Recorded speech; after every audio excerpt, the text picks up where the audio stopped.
झारखंड की सियासत में सरयू राय को जो कद हासिल है, उस कद के नेता का कोई दूसरा जोड़ झारखंड की सियासत में खोज पाना फिलहाल समुद्र मंथन जैसा है। एक ऐसे दौर में जहां बिना पढ़े लिखे नेता सियासत की सीढ़ियां चढ़ हर मुकाम हासिल कर जाते हैं, उस दौर में सरयू राय ने बिहार की राजधानी पटना के बहुचर्चित साइंस कॉलेज से फिजिक्स की पढ़ाई की है। वे फिजिक्स से ही पटना साइंस कॉलेज से पोस्ट ग्रेजुएट रहे हैं। यह उन दिनों की बात है जब पटना के साइंस कॉलेज में दाखिला लेना ही इस बात की मुनादी थी कि यह लड़का पढ़ने में बहुत होशियार है। कॉलेज के दिनों में सरयू राय का साइंसकारी दिमाग पढ़ाई में इतना रमता था कि एक के बाद एक छात्रवृत्ति योजनाओं का लाभ उठाकर इस सरयू राय ने बीएससी की पढ़ाई भी पूरी कर ली। और इसके बाद पटना से लेकर रांची तक की सियासत में सरयू राय ने जो कुछ भी हासिल किया, वो अखबारों की सुर्खियों के अलावा राजनीतिक विज्ञान की कक्षाओं में परिचर्चा कराए जाने लायक महत्वपूर्ण सियासी सामग्री है। 72 साल के सरयू राय का कल जन्मदिन था और उनके धुर विरोधी बन्ना गुप्ता का भी। यह संयोग ही कहिए कि झारखंड की सियासत में जाने माने कई गद्दार नेताओं का जन्मदिन भी एक साथ ही आता है। बक्सर जिले के इताहरी प्रखंड में जन्मे सरयू राय ने जेपी के संपूर्ण क्रांति में बढ़ चढ़कर हिस्सा लिया था। यह तब की बात है जब प्रधानमंत्री इंदिरा गांधी के खिलाफ उसी पटना के फ्रेजर रोड में स्थित इंडियन कॉफी हाउस में गजल सम्राट दुष्यंत कुमार सार्वजनिक तौर पर नारा लगाया करते थे कि वो यानी इंदिरा गांधी कहती हैं हमसे जरा कॉपरेट तो कीजिए, चाकू की पसलियों से जरा गुजारिश तो देखिए। तब 1974 के जेपी के संपूर्ण क्रांति के आह्वान पर सरयू राय ने भी आंदोलन में जोरदार हिस्सा लिया था। यही वजह रही कि सरयू राय की भी आंदोलन में शामिल होने की वजह से गिरफ्तारी हो गई। जानकार कहते हैं कि जेल से रिहा होने के बाद बिहार खेतिहर मंच नामक संगठन बनाकर सरयू राय ने किसानों के लिए काम करना शुरू किया था। फिर 80 के दशक में तो वे पत्रकारिता के पेशे में भी आ गए। नौजवान सरयू राय ने राजधानी पटना से कृषि बिहार नामक पत्रिका निकालनी शुरू की। फिर फ्रीलांस जर्नलिस्ट के तौर पर नवभारत टाइम्स जैसी प्रतिष्ठित अखबार के लिए कृषि संबंधित आलेख लिखने भी शुरू कर दिए थे। कहा जाता है कि तब नवभारत टाइम्स में छपी उनकी एक रिपोर्ट पूरे बिहार में चर्चा का विषय बन जाती थी। सरयू राय के सफरनामे पर कई दफा रिपोर्ट करने वाले बीबीसी के पत्रकार रवि प्रकाश बताते हैं कि 1974 का जेपी आंदोलन और पत्रकारिता ही सरयू राय के सियासी एंट्री का माध्यम बनी। सियासत में सरयू राय के एंट्री का भी किस्सा बहुत दिलचस्प है। हुआ यह कि तब पटना के प्रतिष्ठित अखबार नवभारत टाइम्स के संपादक हुआ करते थे दीनानाथ मिश्र। उन्होंने ही सन 1992 में सरयू राय की मुलाकात भाजपा के सीनियर मोस्ट नेता लालकृष्ण आडवाणी से कराई थी। आडवाणी सरयू राय से पहली ही मुलाकात में इतने प्रभावित हुए कि उन्होंने सरयू राय को भाजपा ज्वाइन कराने का ही ऑफर दे डाला। लालकृष्ण आडवाणी के इस ऑफर के कुछ ही महीने बाद सरयू राय ने भाजपा की सदस्यता ग्रहण कर ली थी। कहा जाता है कि उस दौरान विलक्षण प्रतिभा संपन्न सरयू राय ने भाजपा की पेरेंट बॉडी राष्ट्रीय स्वयंसेवक संघ में भी मजबूत पैठ बनानी शुरू कर दी थी, यह जानते हुए कि भाजपा को राष्ट्रीय स्वयंसेवक संघ से ही सारी शक्तियां प्राप्त होती हैं। यानी कहा जा सकता है कि सरयू राय संघ व पार्टी के उस दौर के भाजपा नेता रहे हैं जब बीजेपी में अटल आडवाणी जोशी युग हुआ करता था। सरयू राय बगावती किस्म के नेता रहे हैं। बिहार विधान परिषद के सदस्य रह चुके सरयू राय को भाजपा ने झारखंड राज्य गठन के बाद साल 2005 में जमशेदपुर पश्चिमी सीट से चुनाव लड़वाया था और उन्होंने पहली ही बार में जमशेदपुर पश्चिमी सीट से जीत भी हासिल की थी। तो ये कहानी तो सरयू राय के भाजपा ज्वाइन करने की कहानी है। अब आपको इस कहानी के उस आखिरी छोर पर लिए चलते हैं जब 1992 में पार्टी की सदस्यता ग्रहण करने के कुल 27 बरस बाद यानी साल 2019 में सरयू राय ने रोमांचक तरीके से भाजपा को अलविदा कह दिया था। कहानी का दूसरा सिरा शुरू हो इसके लिए आपको आज से 4 बरस पहले यानी पीछे लिए चलते हैं। बात 9 जुलाई साल 2019 की है। तब झारखंड के मुख्यमंत्री रहे रघुवर दास अपने 10 मंत्रियों के साथ देवघर में थे, पर 11 सदस्यों वाली मंत्री परिषद का सिर्फ एक मंत्री रघुवर दास की बाबा नगरी देवघर में होने वाली कैबिनेट की बैठक में शामिल नहीं हुआ और वो थे बगावती सरयू राय। यह 13वीं बार था जब कैबिनेट की बैठक में सरयू राय ने खुद को दूर कर रखा था।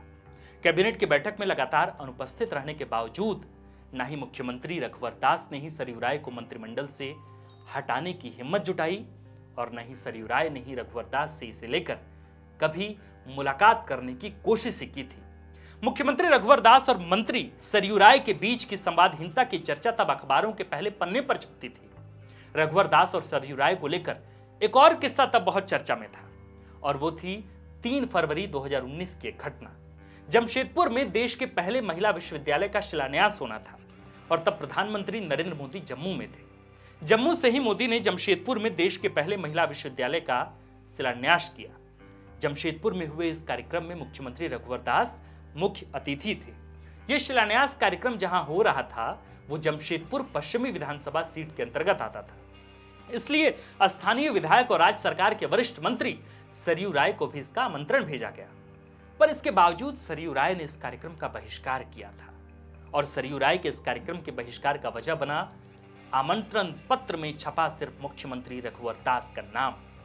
तब सरयू राय का कहना था कि सरकारी कार्यक्रम के प्रोटोकॉल के अनुसार सरकारी कार्यक्रमों के लिए छपवाए जाने वाले कार्ड पर क्षेत्रीय विधायक का भी नाम छापा जाना चाहिए था।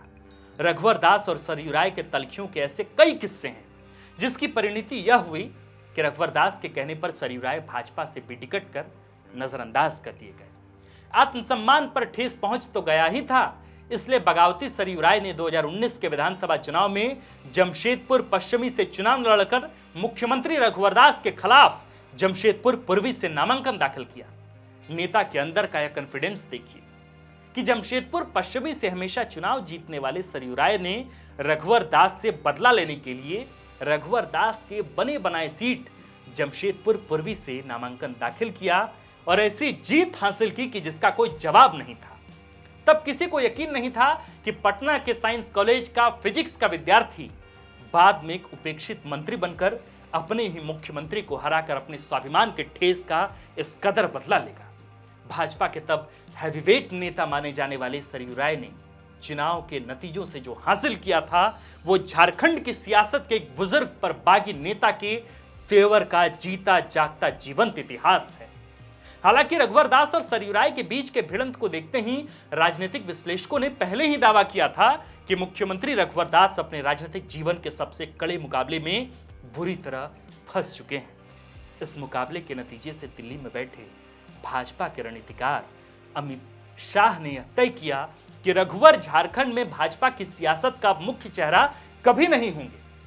तो ये कहानी थी उस सरयू राय की जिस सरयू राय को देश के बहुचर्चित पशुपालन घोटाले को उजागर करने का श्रेय हासिल है। यह कहानी थी उस सरयू राय की भी जिस सरयू राय के घोटाले के उद्भेदन से बिहार के दो चर्चित मुख्यमंत्रियों मसलन लालू यादव और जगन्नाथ मिश्र सजा याफ्ता हुए थे और जिसके बाद उन दोनों ही मुख्यमंत्रियों के राजनीतिक जीवन पर हमेशा के लिए विराम लग गया था।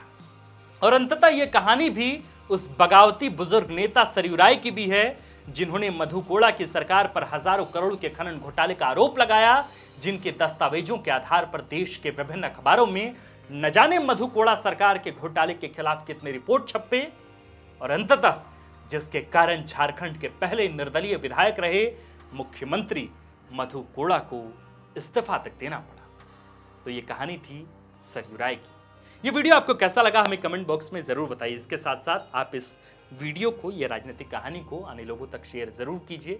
आपको बताएं कि द फोर्थ पिलर इन दिनों पूरी कोशिश कर रहा है कि झारखंड की सियासत के जो दिलचस्प किस्से हैं वे आप तक इसी अंदाज में पहुंचे और मुझे बहुत खुशी है इस बात को लेकर भी कि इस तरह के जो वीडियोस हैं आप उन वीडियोस को देख रहे हैं। बहुत सारे लोगों का फीडबैक भी आता है और अच्छा लग रहा है कि लोग इस तरह के कंटेंट को देखकर दूसरों तक पहुंचा भी रहे हैं। तो बतौर एक द फोर्थ पिलर के एक सदस्य के तौर पर मेरी विनती है, मेरा निवेदन है कि आप द फोर्थ पिलर के पन्ने पर इस वीडियो को देख रहे हैं तो द फोर्थ पिलर के जितने भी अलग अलग पन्ने हैं यूट्यूब के, फेसबुक के, इंस्टाग्राम के, ट्विटर के, उन पन्ने को लाइक करें, शेयर करें, सब्सक्राइब करें। द फोर्थ पिलर का जो हमारा परिवार है वो बहुत बड़ा नहीं है, फिलहाल बहुत सीमित लोग यहाँ काम करते हैं, सीमित संसाधनों में हम काम कर रहे हैं, पर कोशिश है कि पत्रकारिता संस्थानों की जो परंपरागत काम है उन कामों से अलग हटकर हम कुछ नया करें, कुछ आपके सामने नया परोसें। इसलिए हमारी ये कोशिश है कि ये तमाम कहानियां आप तक जरूर से जरूर पहुंचे। आप देख रहे थे द फोर्थ पिलर, मैं हूं आपके साथ आकाश और कैमरे के पीछे हैं अभिषेक कुमार। शुक्रिया। अगर आप चाहते हैं कि हमारे वीडियोस का नोटिफिकेशन आपको बिना देरी के मिलता रहे तो आप इस चैनल को फॉलो और सब्सक्राइब जरूर कर लें। बाकी आप हमारे काम को लेकर कोई सुझाव हमें देना चाहते हो तो कमेंट बॉक्स में आप सादर आमंत्रित हैं। इसके अलावा हमारे वीडियोस आपको अलग अलग ठिकानों जैसे फेसबुक, इंस्टाग्राम, ट्विटर पर भी देखने को मिलेंगे, जिसके लिंक डिस्क्रिप्शन में डाल दिए गए हैं। शुक्रिया।